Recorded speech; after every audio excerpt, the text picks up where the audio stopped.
Okay, welcome everybody to episode 2 of The Actor's Agenda. Agenda. Are you going to sing the song? No.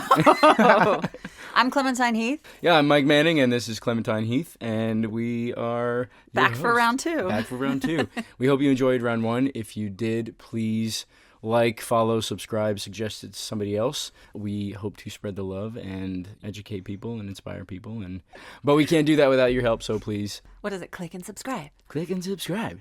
So how are you? I'm great. How's your week going? Week is going great.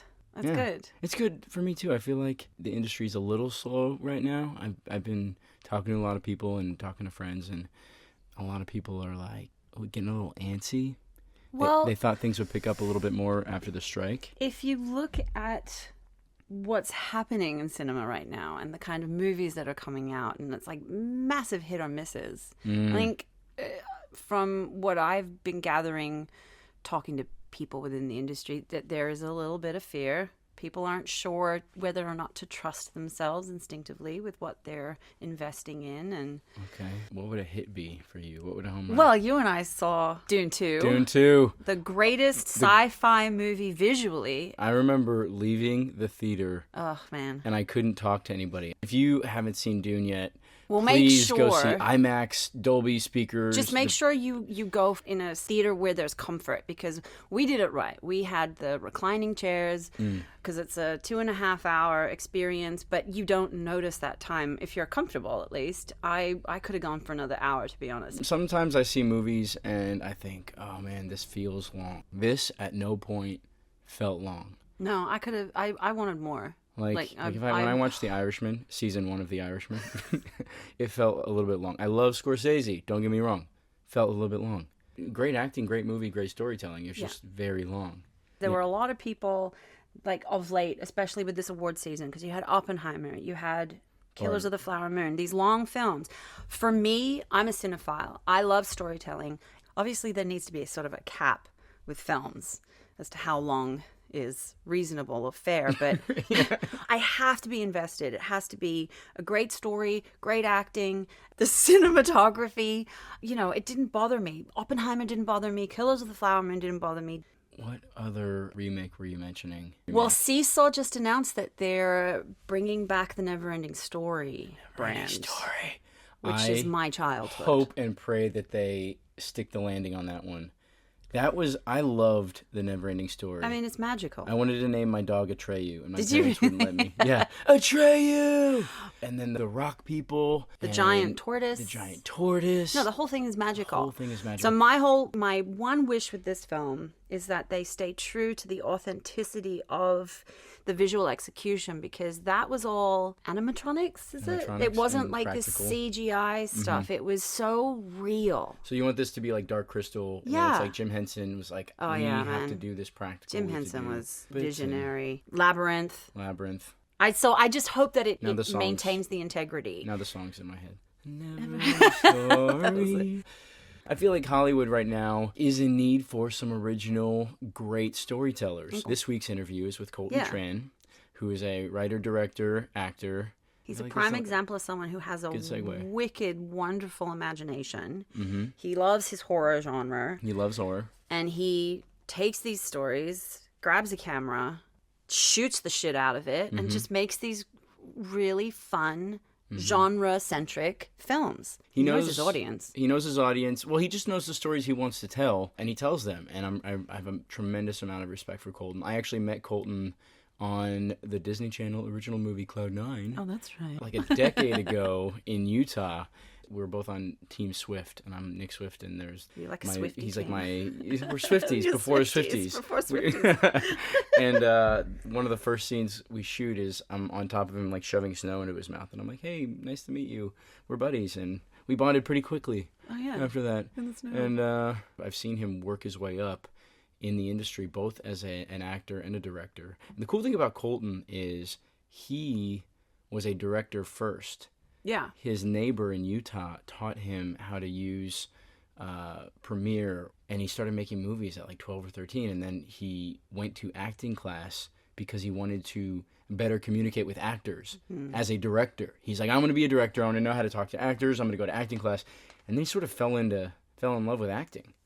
A lot of the time you get two different kinds of directors. You'll either have the actor's director, or you'll have the director's director who's kind of got the bigger vision of the film, and he's sort of, or he or she, I should say. Colton is on both sides of that fence because he does have these visions with his films. Yeah, very specific visions. But he also, being an actor, knows how to speak. Knows how to communicate. Speak the language. Yeah. And he is not, which is a theme I think I want to start establishing on this podcast, is people not waiting around for opportunities. It's them creating their own opportunities. And Colton is that person. So at the tail end of the pandemic, Colton was itching to do a movie. So he got a handful of friends together and shot a movie up in a cabin over the course of 6 days. For no money. It was only 6 days? Only shot it for 6 days. He edited it himself. Say that 10 times fast. Edited it himself. And sold it to Lionsgate. And it's a great movie. He's very efficient like that, though, because he does edit his stuff. He knows exactly what he wants. But he's just somebody that just doesn't wait around for opportunities. And I loved my chat with him. And I hope you do too. Coming up next is my conversation with Colton Tran. It's the actor's agenda. Nah, nah, nah, nah. It's the actor's agenda. Hi, everybody. Welcome back to another episode of The Actor's Agenda with Mike Manning. And today I have my good friend, actor, director, writer, producer, Colton Tran. Hello. Hi. So happy to be here. This is awesome. Yeah, thank you for coming. So I think you're perfect to have on this podcast because I think I was talking to you a little bit. The reason that I am creating this podcast is because I've been in LA now for almost 14 years. Dinosaur. Yeah, I know. I hope I make it through the podcast. Just gross. And about half that time, I've been teaching acting classes and workshops, and I go around and I give, speeches about acting and entertainment, and because I produce and I write and I as well as acting, and a lot of times with these acting classes, I get the same questions over and over again, whether I'm in Dallas or New York or Atlanta or in Los Angeles, especially from newer or intermediate actors, I get sort of the same questions. So I really wanted to create a podcast where I have people like yourself come on and talk about their own journeys, but then also their own philosophy in handling acting the craft and then handling acting the business, because I think they're different.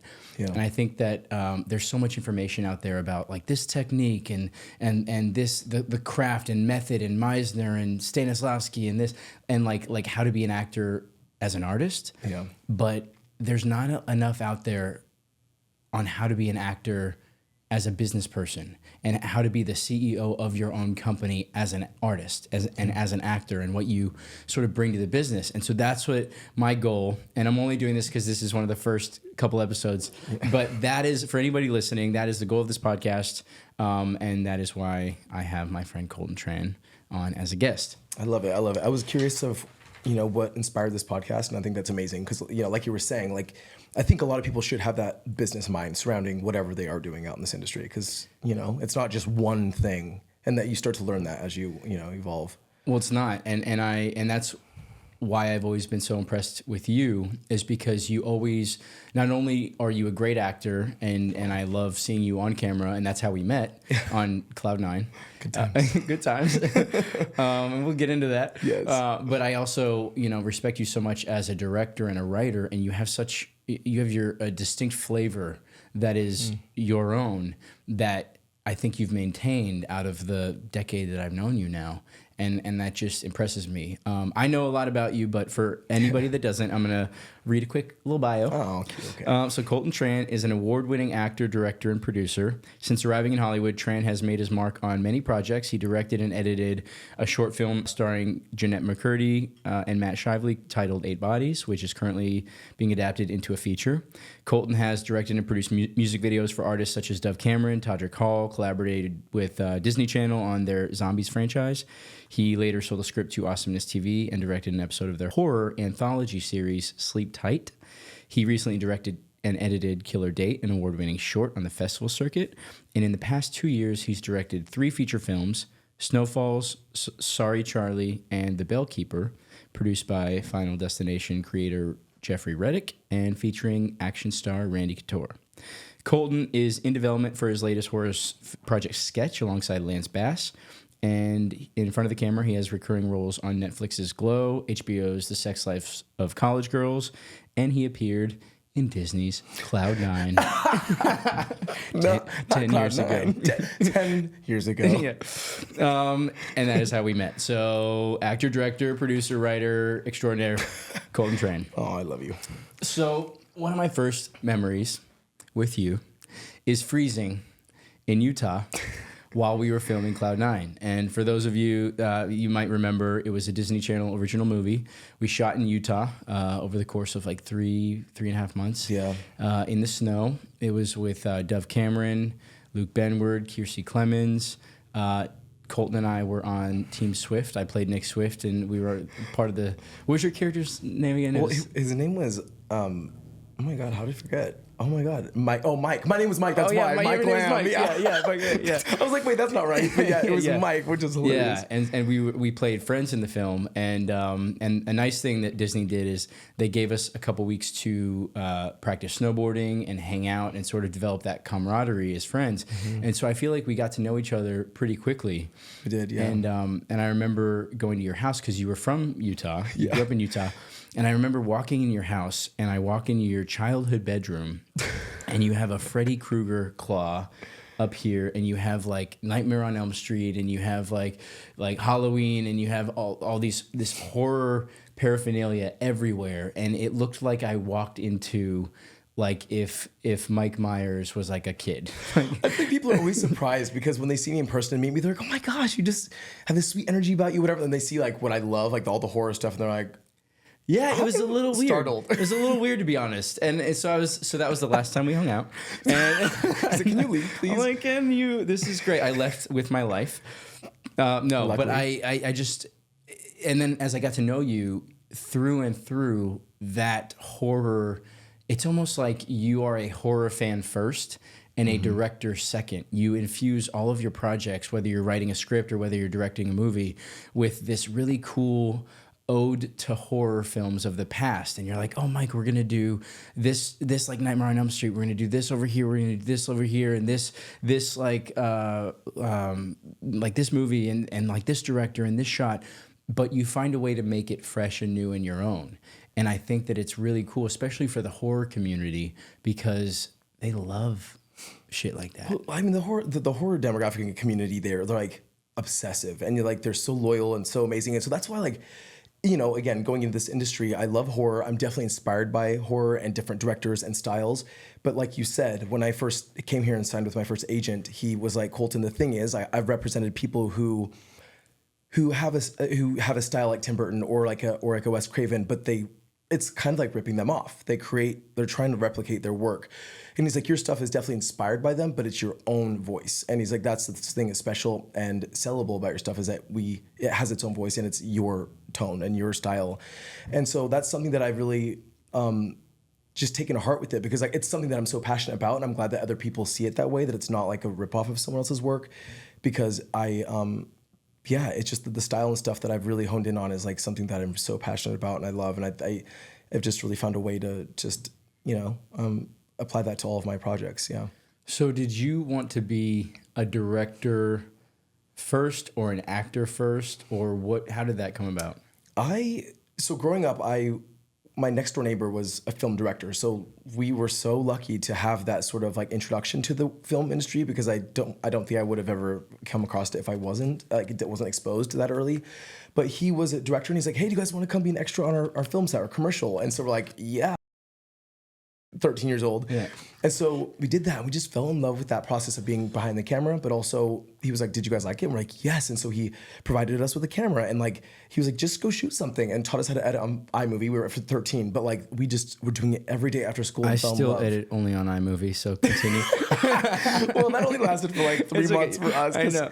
But he was like, "You guys need to learn Final Cut Pro," and we're like, "No." Like, so it was funny because we would he would teach us, and then we didn't want to use it, and so we'd flip back over to iMovie. But then he would catch us, and he's like, "You guys have to learn this. You should learn this." So by the time we were 14, we were fluently editing on Final Cut Pro and shooting, just movies every day after school and staying creative. And then he taught us Photoshop, and so that just is like creating like our own little movie posters and DVD covers. And so in every aspect, we were just staying creative at all times, and that's how I fell in love with it. And then I started acting classes around 15 just to be a well-rounded director and learn how to speak to actors in a way. Because I feel like you said, with the style of my stuff is very technical, and I know exactly how I want things shot, exactly visually, like stylistically, how I want them lit, like how I want the movements. But actors a lot of the time don't understand a lot of that. So I wanted to be able to speak to them in a way that they understand me and the style and what I'm trying to get across. And so, so that was just something that was cool to learn at an early age. And how it all actually kind of began is my grandparents, my acting coach was like, "I know you want to direct. Do you want to direct a short film?" And I was like, "I would love to." And he's like, "Well, if you can get the funding for this short," he's like, "you can direct it." And I was literally like 16, 17 at this time. So my grandparents actually invested in my first movie. They like put in the money, and I directed my first movie, and that put me in a position of the title as a director. And that's what people had always respected me for ever since then. And so like I always really appreciate, and will always forever appreciate the fact that my family has been so supportive and believed in me since day one, because that just made me believe in myself. And so that film did well in festival circuits and stuff. And again, that people just saw me as a director from that point on, and I just continued to work and grow and work on myself, and then hone in and dial in on my style and what I love. Yeah. So, if I understand this correctly, you became an actor because you fell in love at a young age with directing and movie making, and then you became a director because you were acting. Yeah, basically. Right? Well, started acting to make sure that I could be a well-rounded director and speak to actors in a way that they understand me. Because I feel like I've been on sets with, you have your actors, directors, and people are like, "Oh, they can get everything out of you." And like actors love to work with directors like that. But sometimes that's what they only are, and they're not a technical director. So they're trying to get that technical vision across to someone is very difficult. So I was like, but then there's the technical ones don't know how to speak to actors. They're like, let's go again. They don't even know what to say. You know what I mean? Do it again, but better. But like, yeah, exactly. This time be sad. It's like, be happier. Be sad. Yeah. But like, so I didn't want that to happen. So I was like, okay, I'm going to act so I understand that side of the camera so that I can speak to my actors in a way that I understand. So, that's kind of how that began. But then I also when I moved to LA, I had a couple projects that CAA picked me up from. So I signed with them like a couple months after moving here.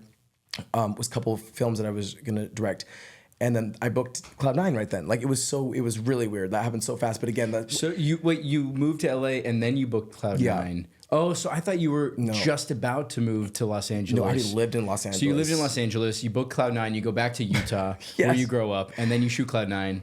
And then you come back to Los Angeles. And then I came back. It was funny because I moved to LA. Was there for about like 2 or 3 months. I was directing something else in Utah. I was there. Shooting that, came back to LA, had an audition for Cloud9, and then when I was in Utah, they were like, "You have a callback, like it's between you and one other guy," and I was like, "Okay," so they're like, "You need to come in like today." So I went into the offices, the Disney Channel offices, and did it. And then my agent called, and he's like, "So we haven't heard for sure, but what are your sizes?" And I'm like, and he was like, so then they called like a couple hours later, he's like, "You booked it." I was like, "That's so awesome." Yeah. But again, that was like 2 or 3 months after living in LA, so I had some friends that like, were actors, solely actors, and they were like, "I hate you," and I was like, I think that's when it works, is when you just like, are not trying or obsessing over something too much. Yeah. I try and not everybody to do that. has their own journey. Everybody has their own journey. I remember when I first moved here, I hit the ground running, and I had been in LA for 2 weeks, and I get an audition for the Red Power Ranger. And I get an audition, I get a callback, I go to producers, and it's down to me and one other guy. They actually had 2 separate casts lined up. They had an older looking cast and a younger looking cast, and I don't know which one I was a part of, but they were like, we have 2 mix and match casts, and I signed the contract. It was like with Saban. It was going to be 8 months in New Zealand shooting Power Rangers. And I remember calling my mom, and I was like, "Mom, this is easy. Everybody says this acting stuff is so hard. Like, this is so easy." Cut to, I didn't get it. And then the next 4 or 5 months was nothing, like no callbacks, no nothing. And I had made a deal with my parents. I was like, "Mom and Dad, I'm moving to LA." My naive brain, I was like, "I'm going to make it in 6 months." I was like, "If I don't, I'll come back. But like, just give me if I don't make the leap from Colorado to Los Angeles and try to be an actor, I'm gonna regret it. And so I was like 6 months, and it was 5 months and 2 weeks that I booked my first project. Oh, I love that. And it was so just much. I remember I did it. I was talking to my mom on the phone, and she's like, "All right, sweetie, do you want me to get your room ready? Like, we haven't changed it and this and that." She did not. She's like, "You're coming home." She's like, "You're coming home. It's great. I'll make your favorite dinner." Using whatever she can. And I love food, so like that was to lure you in. You're like, okay, fine. So it was like 5 months and 2, and I was like, "No, Mom, I said 6 months. I'm gonna give it 6 months." And now I know, obviously, that it oftentimes takes much longer than 6 months. But I booked this tiny little indie thing, but it was enough to get me to stay in Los Angeles and be like, okay, maybe I made the right call. Maybe to believe in myself a little bit. Because when I moved here, I didn't know anybody. There was no actors in my orbit.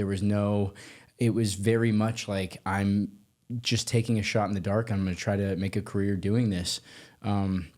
But I think I always knew I wanted to be an actor. Like, there was this. I remember when I was 13 years old, walking around the block with my dog Carly in Colorado. I'm 13. I'm walking, and I used to have conversations with my dog. I know you're close to your dog, so maybe you could relate to this. I was like, "Carly, one day I'm going to move to Hollywood." Don't know why. You just said that out of nowhere. I just out of nowhere. I think I just finished my first school play. But I was like, "Carly, I'm going to move to Hollywood." And like, that was it. I just told my dog. That's so I was cute. Too scared to tell anybody else, because then it would have been real.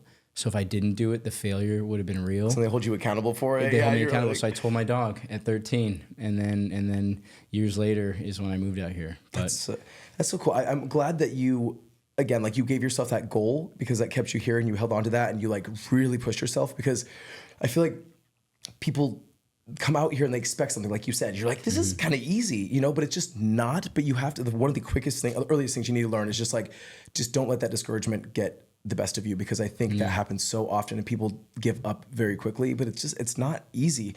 But it is about finding that group of people too that support you and believe in you, because that was a big thing for me. My family has always believed in me since day one, and that's what just keeps me going, because I feel like without that sort of support, it's very hard to believe in yourself, obviously. They still are. Like, to this day, they're still rooting for me. So there's kind of a lot of pressure behind that too, though, because you're like, if I don't. Well, your mom is lovely, and I do want to get into the pressure of it all. Like, I've met your parents, I've met your family, and they're all lovely. Do you feel like the more that you achieve, the more they are waiting for the next big thing? Because I feel like we all get that as actors. It's never what you're working on, or what you just released is never good enough. It's like, what you just released is never good enough. It's always the next thing. So it's always like, oh, what's next for you? What are you doing? What are you doing? And it's like, even with friends, sometimes I just want to hang out with my friends, and I don't want to talk about the industry. I don't want to talk about anything. We go on these auditions, we take these meetings, 90% of the time we get rejected, and it's like, at the end of the day, sometimes I just don't want to talk about it. Well, because it's like, especially when you have that downtime with your friends, and you're like, okay, do you want to relax, because you feel like you're always trying to prove yourself. They're like, so what are you doing next? Like, what's going on? And my family, people always ask that, and sometimes I'm like, Mom, I don't want to talk about this right now, because it does get exhausting. But I love that I have a family like that cares, because it could be the opposite, where I have no one that cares.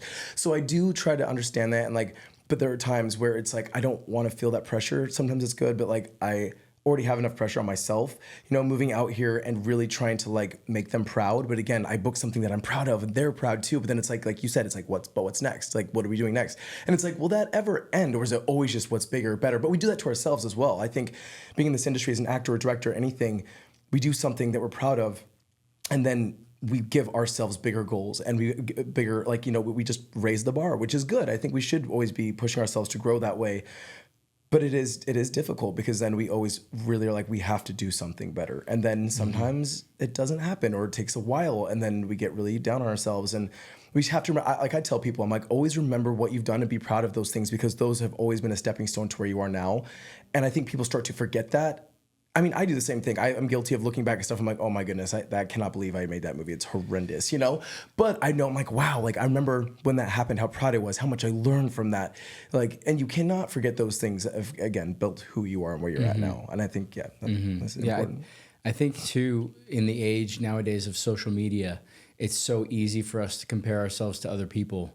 And I find myself doing that. And I've had to check myself a handful of times, especially after Cloud9. Yeah. I mean, I don't know about you, but when I signed on, it was going to be a 3-picture deal. Oh. So it was like 3 movies, it's doing this, and we're doing, and in my mind, I was like, because they did Teen Beach Movie. So Teen Beach Movie, they were going to do a couple of them, and it's going to be the summer movie, and then Cloud9 was going to be the winter movie. Okay. So I was like, man, like, I'm going to do all these movies, and I finally made it, and I don't have to worry about taking auditions anymore, and then we did one movie because we shot in the middle of a blizzard. Yeah. And which, listen, great. If anybody from Disney's listening, super grateful, loved the experience.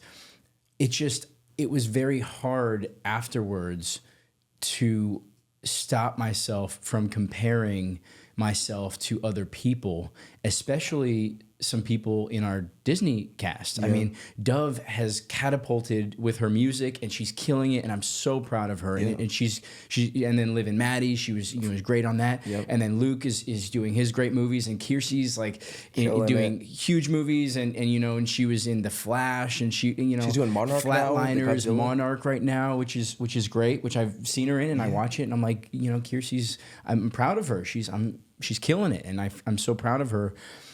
It's hard, and I think that's a thing that we learn how to do as we grow, is their journey, and I'm living my journey, and we all have a different journey, and I think we need to remember, especially when looking on social media, it's like we're getting a slice of what these people are going through. We're getting this glamored, filtered, perfect lighting, smiley version of their lives. And that doesn't encompass the hardships and the depression and the sadness and the this and the that so many people, not only in our industry, but all around the world in other industries, go through. And I think that that's a lesson that I've definitely had to teach myself, I think, the last couple of years. To not compare, because again, like you said, it's that everyone has their own journey, and like you're not seeing the hardships of everyone else. We're not seeing that. You're just seeing like the glamored version. I mean, some people show the vulnerable side of things, but at the same time, as an actor, I feel like we have just been trained to just like put this like facade on there, like everything's fine, we're great, like we're just the house is burning behind you, and you're like, everything's great, it's fine. But it's nice to get to that place where you can, again, with our friends especially, like be open and vulnerable about that kind of stuff. Like, oh my goodness, like haven't auditioned in 6 months or whatever, like just because it's realistic, and I feel like at one point we feel like, well, I don't have anything to say or show for myself right now. Like, what do I say? And like people start to not make things up, but you're like, yeah, audition for that, whatever, and try to glamorize things too. But I mean, honestly, everyone here knows exactly what we're going through, so it's not like putting that facade on is not even like worth it. But comparing, I learned that like a couple of years ago as well. It's just like there's no need, it's just not necessary, because nothing ever will come from that, because everyone is their own individual person. And I also just want to love everyone else's success. I feel like when I have people around me that like get really intimidated by people's success, that is what stunts them in general, because it's like, this is not has to do with you. Just because they got this role didn't mean that it took away from anything that was going to happen with you. You're still going to be doing your thing, and it feels like that, like a direct sort of like they took this from me. But I believe everything happens for a reason, and I've always believed in that, like wholeheartedly, and that's kept me in a mental space where I kind of do my thing, and it doesn't. If I can believe in that, it really, really helps for me. Yeah. Because that it helps you from getting discouraged and falling into, I think, like one of those like spirals that can easily happen in this industry. Well, and I think also you have a better understanding of the process of entertainment, whereas somebody that's just an actor, especially just a newer actor, everything feels personal. Yeah. The rejection feels personal. And, and I know that I learned this the first time that I produced and cast my own film, is I was holding auditions, and I had some of my friends that I respect come in for these auditions, and they're wonderful actors. And some of these people, both my friends and other, actors that we just had in for these auditions, they killed it. They were fantastic. They gave a 10 out of 10 performance, and we couldn't cast them because somebody's too tall, too short. They look too much like somebody that's already cast, and the audience we don't want them to mistake them for brother and sister, or, they have light eyes, and the character in the story, it's important that they have light eyes. There are a million reasons why an actor is not going to be cast for a job, but when you're starting out, you don't know that, and you take everything personally. So, I mean, to anybody listening right now, it's like if you're just being in the room, just being in the audition room, right, is a win. It is. Because you have 5,000 headshots are being sent in to apply for this role, and then 100 people are being invited to self-tape or audition in person in the room. If you're one of those 100, that's a win right there, right? It is a win. And being in front of having the casting director just seeing you in general, that is building a relationship. This is one thing that I feel like I tell people as well, especially when they're new to LA or just the industry in general. I feel like people's mindset initially is like, I need to go into this acting class or go onto this set and sell someone on me or sell someone on whatever. Like, I tell people this, I'm like, do not go into a place expecting to like sell someone or like leave with having done that. It's like, go in with just like the simple mindset of building a relationship, because that is the most important thing that I think people don't do. They go in expecting, oh my God, I need to impress them so much that they're gonna like call me and cast me in something tomorrow and leave with something like that extreme. But it's like, no, just go in and truly build relationships, because those are the things when people want to work with you or they think about you, because it's, it's not just someone coming in to try to sell themselves. It's literally like, oh my God, that person that I actually had a connection with. Yeah, and building those relationships in an authentic way where they get to know you in an authentic way so that they know where to work with you. If you have a certain skill set or if you have a certain essence or something about you that's true to you, that is what they're going to keep you in mind and remember you for. Like, I know that Colton's really great with horror. I want to have him possibly direct this thing or write this thing. Or, Colton's really good with this genre of comedy. I want him to come in and audition for these casting directors for this because I can vouch for him because I know he's good at that. Yep. If you're not presenting your authentic self, then they don't know how to vouch for you or push you. Yep, and I think too, in the audition process, I feel like that's so important. I go into the audition not wanting to book the job. I want to book the room. Yeah. And I want to book, and I want to, for me, and this is also something I think has changed for me over the years, is I used to go in being like, okay, this job can change my life. I want to book this. I want to be on the show. It's going to lead to this and this and this.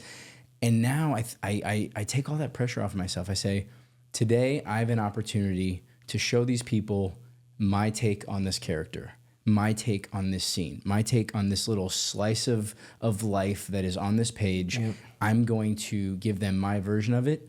And if it works, great. If not, that version might work for another character that they're casting 6 months from now, another role. And when I go in, that will be more fitting for me, and I'll be able to do a better job and be a better actor with that character than trying to fake something else. Yeah, and well, like for example, like when you are in the room, sometimes they have you read for something, and then instantly they're like, hey, actually, I have a different character that you could read, because then they see that, and I think that's really exciting in general. Again, you're making like an impression on them.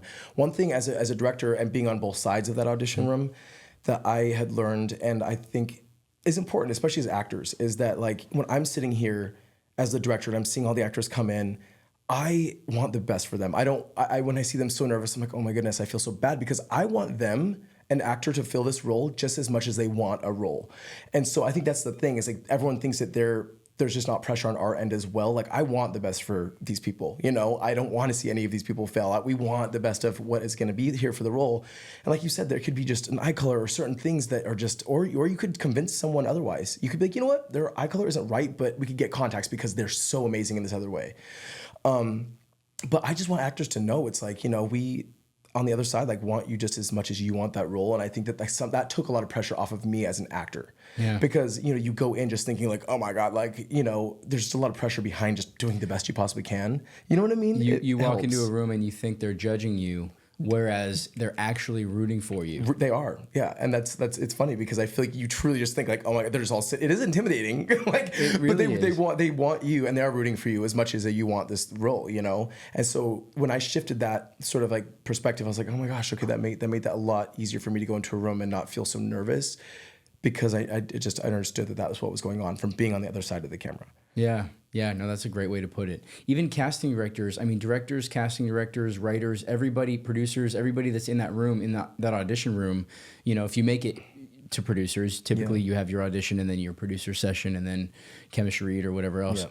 But they're all rooting for you to get the job, because that poor casting director has 10 roles they have to cast that week. Yeah. So if you come in and you fulfill that role and you're exactly what they're looking for, they can check that box and move Yeah. on to the other roles. So they want you to be the answer to their prayers. Yeah, exactly. And I guess I never thought about it this way, but so does the director, right? Because if the director has a certain person in mind and you walk into the room and you are that person, or you show them something they never even expected and they're like, this is so much better. Yep. Of course, that's what a director would want, right? If you can find something that elevates the vision that you already had, like I was saying, that's why I feel like sometimes actors, they get in this mindset where like, I don't fit this description. We've been called in for a reason. So just really embody that whole thing. But again, you could totally persuade the casting directors or the director of the vision because they saw something even better than what they imagined. Yeah. And so that's why I also feel like just don't be afraid to like have fun and bring something really cool to a character, because again, everyone is typically usually going to do a lot of the same things over and over and over again. So especially in this world of taping, it's like, how do you lure them in quickly? Like, you know, like in the initial like audition, or just do something weird or different, because like I've learned that I thought that was cool when I do my auditions. My friend taught me there's like the moment before, you know, like even if someone else has a line first or you do, I think it's so important like to create your own, what is happening before this, even if I'm not told. And that is already something that will stand out in the audition that they haven't seen, because they're seeing the same thing. Okay, starts right here the entire time, and all of a sudden someone's like, oh, I feel a little jarred because they did something different. But it's not like you're like rewriting their stuff. You're just adding something, your own flair, and making it your own. Yes. I think moment before, if I could go back and tell young Mike one piece of advice when starting out in this industry, it would be moment before. Amen. Because it does so many things. And for those of you listening that might not know, moment before is a moment that you give yourself in the beginning of an audition scene to just live the life of a character, whether that be if you're at a party, you're looking around, you know, if there's music playing in the scene, you're dancing a little bit, or even giving yourself a reaction, a thought, a line, just as something to start the scene with that's in the world of the character. You're not reinventing anything, but what that does is it gets you out of your own head. It gets you out of the actor brain of, oh, what's my first line? What's my first line? What's my first line? Yep.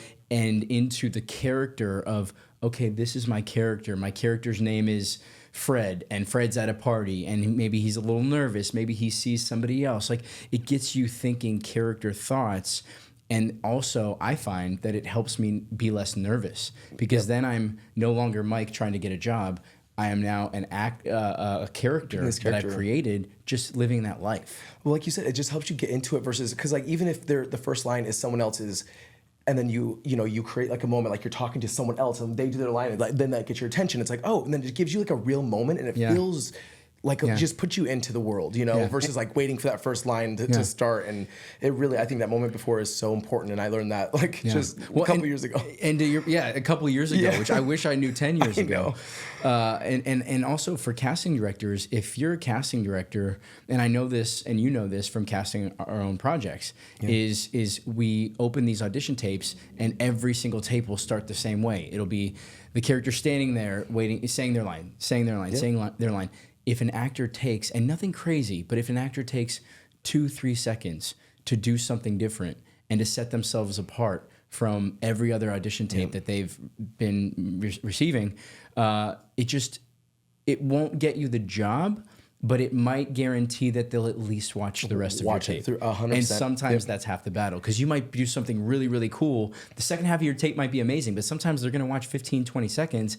They never get to the second half of your tape. Especially, again, that's why, again, the moment before is important for that purpose too, because when you're watching tape after tape after tape, the initial ones you're going to watch throughout the whole thing. You're like, oh, you watch the whole thing. And then all of a sudden you're like, okay, you watch the first 10 seconds, maybe like you said, it's like, no, we're not seeing what we want. But you could have had that magic towards the end. Yeah. So, yes, I think that will give you a good had like a boost in that audition, as if you have that moment before to really get that attention. Have them follow, watch the whole thing. Yeah. So tell me about Sex Lives of College Girls. What was the audition process like? What was it like being on set? How has that experience been for you? That was such a fun show to be a part of. And it was funny because, again, that audition to me was something that I did not put pressure on myself. I was like, and it wasn't titled that. It was very like kind of like a secretive sort of like audition, and like with dummy sides as well. But I always go for that like jockey, like dumb, like whatever. And I was like, okay, here we go again. But like really lean into it, created the moment before for myself, because like he wasn't doing push-ups or doing anything, but like, and he wasn't shirtless. And so I had to make choices, like what is going to do like just it'd be something different for me, but also make them like, oh, like this is different. This is like, you know, makes them actually pay attention. And so I remember like I was on the ground outside off camera and like popped up into frame too and did certain things that I feel like, but again, I wasn't putting pressure on it. I was like, okay, I submitted it and then literally found out like 2 days later that I had booked that. And I was like, oh my gosh, this is so cool. And it was such a fun role, and that whole production was so amazing, and I know how well the first season did, so it was cool to be a part of something like that. And you know, we shot on Warner Brothers most of the time. All the sets were built there, and then we flew to Seattle for a week. We're doing this for like 3 months, like most in Warner Brothers, but like a week and a half in Seattle for the exteriors of Essex, which was the school. It was just fun, you know, like, and again, I grew up in Utah, like in the Mormon world. I went to college for film and leadership, but I never experienced a college like life because I was very like conservative and like that Mormon upbringing where it's like, I didn't drink, I didn't party, I didn't do anything. So I kind of look back at that and I'm like, this is so sad that I never really had that college like experience. But now booking this show was fun because it's like you're in the frat, you're like literally like reliving this, but we're doing what we love. And so that was really fun. And Renee and Umrit and just Pauline, like all that cast was so first of all, they're so talented, they're so funny. But Mindy Kaling and all them like it was just cool to be work with these people. And so in your process, you in the scene, he wasn't doing push-ups. He just, you know, it was like a character conversation, and you made the choice to be doing push-ups and to also be shirtless, which is kind of a brave choice in an audition tape because sometimes you don't know how they're going to receive that. So you did both of those things, and you think that that's what set you apart with your audition tape. I do, because again, if they were watching things over and over and over again. Oh, also one thing is I know that this day and age, I think we can be a little more like. What is the word I'm searching for? Like my hair was blonde, first of all, which it's not normally blonde. And that was something I just did for fun. And I forgot to tell my manager. And so I was like, oh, by the way, my hair is bleach blonde. And he was like, okay, we'll just tell them, give them a note that you'll dye it back.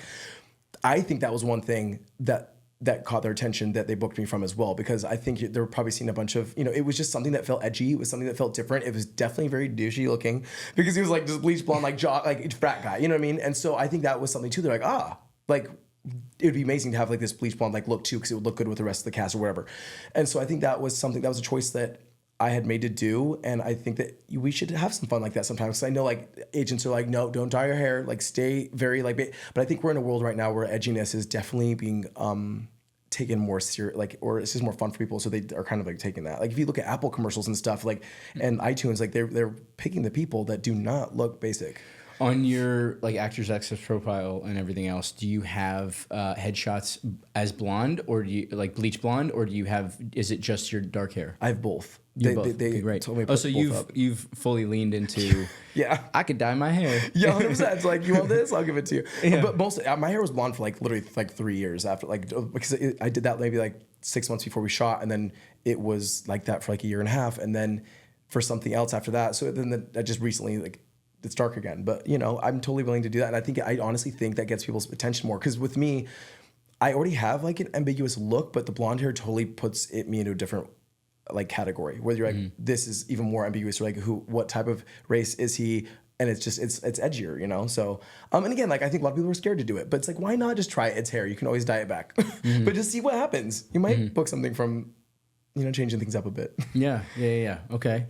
That's interesting. I didn't know that. See, I know you pretty well, but I didn't know that it was the blonde hair and the push-ups. And then another, when I booked Glow too, I walked into the audition room and they asked the guys to come with like tight-fitting clothes so they can see your physique. But I know that's what it was for. So went in there, and again, this is one I just did not really like.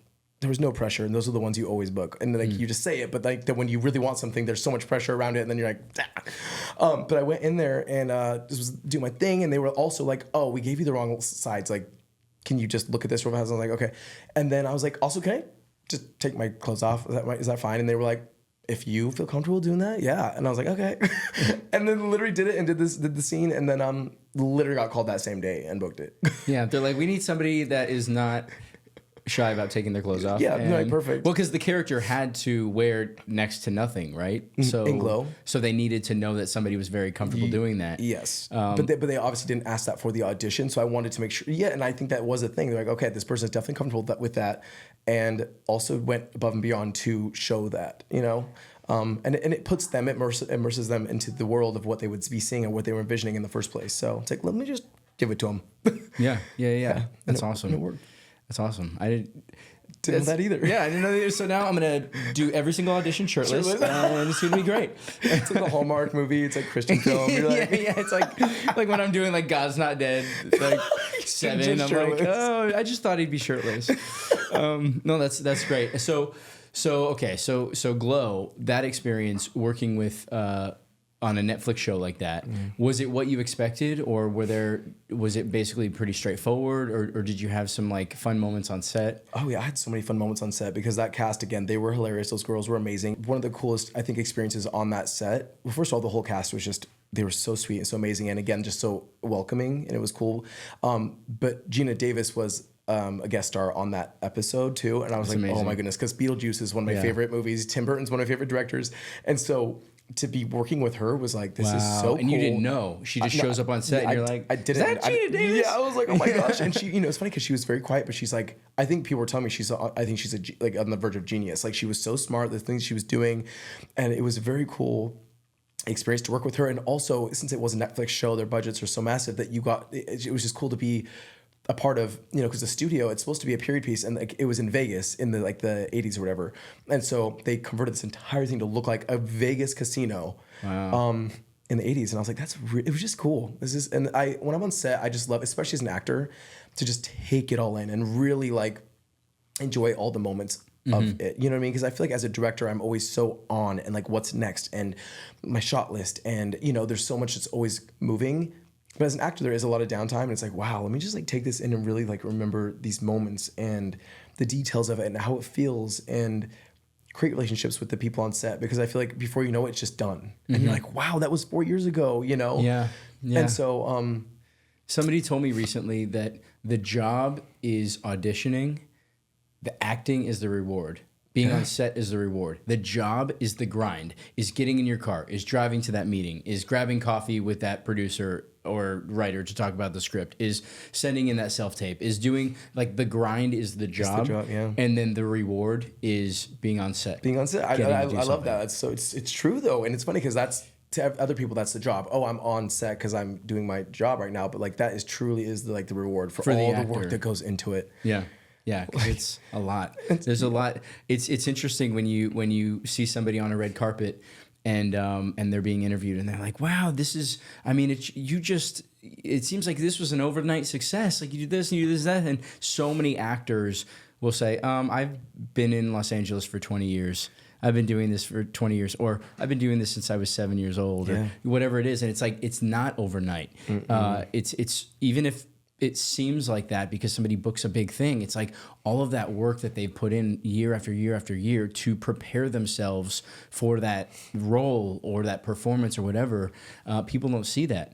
And I have to remind myself too sometimes, because sometimes I get impatient, maybe not so much now, because I've been fortunate enough to work on shows and movies that I love, but early on, I'd be like, oh man, I could do that. I would watch a TV show. Oh, I could do that. I should be doing that. I could do that movie. And if I'm being honest with myself, I think that had I been given some of those opportunities too soon, it would have been a negative for me. Yeah. If I would have been given that lead role on a show before I was ready, then what if I stink up the show with a bad performance?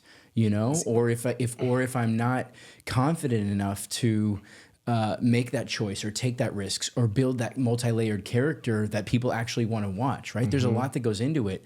The good ones make it look easy, right? But early on, it's easy to be impatient. And now, I think we've both given ourselves grace and been like, everything happens when it's supposed to happen. That's what I was going to say. And I said that earlier. It's like, I have to believe that everything happens for a reason. And so if I don't book something, it wasn't meant to happen. And like, that is such a peaceful way of thinking for me, and it puts me at ease because I'm like, it will all unfold the way it's supposed to unfold. And like, even just talking about those moments, and like I think about Jennifer Coolidge specifically right now because she's gone through her whole career of certain things that she even mentioned that she's like, like she's had her ups and downs, and towards the end before White Lotus, like she was like, I was just searching for jobs again. Like, it's always a hustle. It's always like we book something and we're like so proud of ourselves.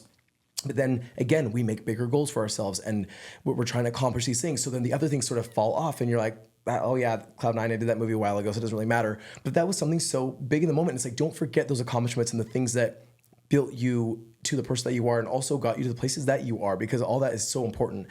But, I think about her with White Lotus, and that was such a massive thing for her, launching her, like relaunching. I wouldn't even say relaunching, because like she's always just been in it. But I think I can see how people can really be down on themselves, because it's like, I haven't worked in a year, or I haven't done this, or it's like, why am I struggling when I was on these huge shows back then, like Friends or this or that.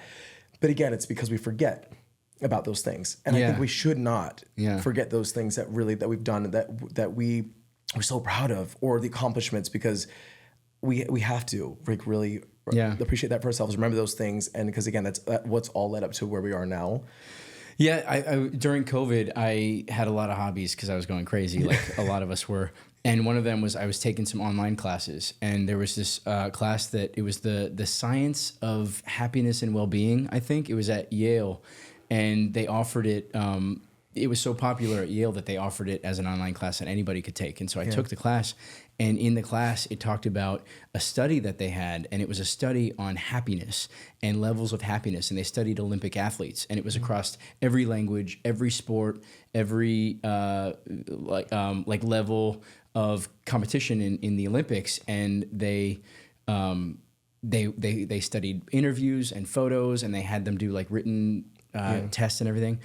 And the result was that the happiest Olympic athletes, of course, are the gold medal winners. Yeah. Because they win. They worked hard, they tried, they won a gold medal. You know, how many people can say that? They're a gold medal Olympic winning athlete. But the second happiest athletes were not the silver medalists. They were the bronze medalists. And if you think about it, it's because their mindset was, I am just happy to be up here. I have an Olympic medal. It's a bronze medal, but I'm happy to be up here. I am among the top three. I'm a medal-winning athlete. The silver medalists could not help but compare themselves to the gold medalists. To the gold medalists. Their minds immediately go to, oh, if I was 1 second faster, or if I threw it 1 foot further, or whatever else. And they kept comparing themselves to the gold medalists. Interesting. And that's what we do in our lives. And it's and what you were talking about, diminishing return on happiness. When something happens, Cloud9, we do Cloud9. It releases on Disney. It's a huge splash. Everybody loves it. We're getting messages. Oh, it made me want to snowboard. It made me this. It made me that. I loved the 6 months following the release of that movie. It was great. And then year after year, it gives us a little bit less happiness, a little bit less happiness, a little bit less happiness, to where somebody mentions it and it's like, yeah, it was cool. It was a project I did.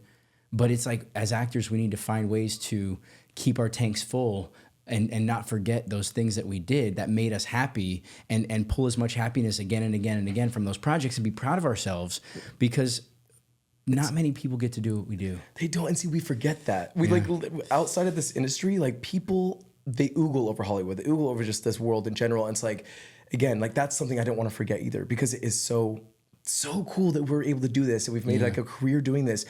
And last week I showed one of my friends my feature that came out in January, and like something I shot in 2020. It was my first feature that I directed that I was also in.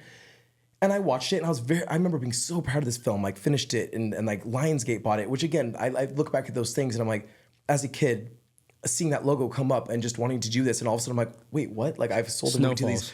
Yeah, Snowfalls. Yeah. But I watched it recently and I was like, oh my goodness.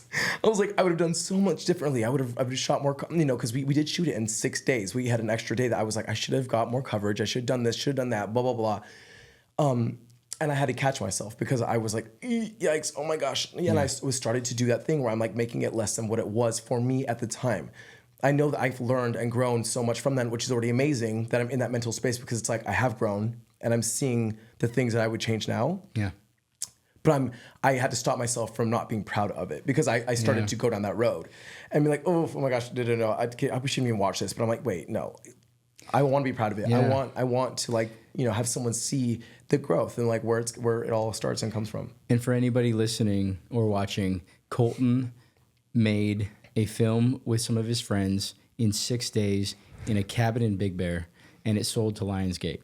So you have no excuse not to make your movie. Just get out there and do it. You can do it. That's what I say. When people ask for that sort of advice, they're like, what would you give to someone trying to make it in this industry? And I'm like, as a director specifically, or as an actress too, it's like, but just do it. And I know that's like just but just do it. But also start in motion of if it's happening. Yeah. I know that like as producers and directors and whatever, like you're finding funding or you're finding your cast. There's so many moving pieces.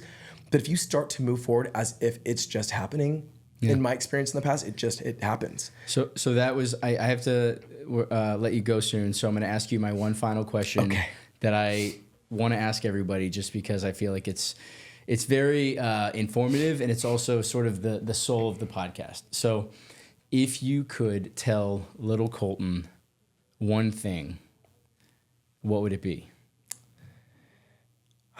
I feel like I would have told... If he's trying to make it in this industry, what would you have told little Colton? I would tell little Colton to, first of all, never lose that spark that people have, because I feel like when I first moved here, people were like, you're going to get hardened. Hollywood's going to harden you. And that's one thing that I pride myself on, is that I have not lost that excitement for what I do and like for being here, because some people do. They get so bitter. They get so upset, like all the discouragement. There's so many things that make them hardened. And I feel like that I just want, and I know that positivity goes a long way. That sounds so like cliche, but it's like maintaining a positive energy really goes a long way. And people like how they're receptive to that is just, it just works. It's just infectious. It goes a long way. Because as soon as you start to present and like these things and people and jobs, it just is a spiral from there. You can still be working and be successful, but if that's where your mental space is coming from, like I pride myself coming on a set and making sure that people want to be there. I want to walk on and make people comfortable on my sets, because that they want to work that much harder. If people are there just to be there and they're like, Colton's kind of difficult to work with, but we're here, it's a job, we're making money, whatever. Like I don't want to do that. I don't want to be a director who people are there just because it's a job. I want them to be like, oh my gosh, I get to work with him because this is fun. And like you find that good balance of making a good time, because this is what we all love to do and this is our passion, but also we're making something and it is a professional world and atmosphere, and it's just, so I think that positivity really is kind of speaks to that as well. I'm not just saying this because you're my friend. You are, without a doubt, one of the most positive people that I know. Oh, that makes me really happy. So, because that's what I strive for. For any little Coltons watching or listening, be positive. Positivity goes a long way. It really, really does. All right. Thank you so much. Everybody watching, thank you very much. You're watching The Actor's Agenda, and I'm Mike Manning, and this is Colton Tran.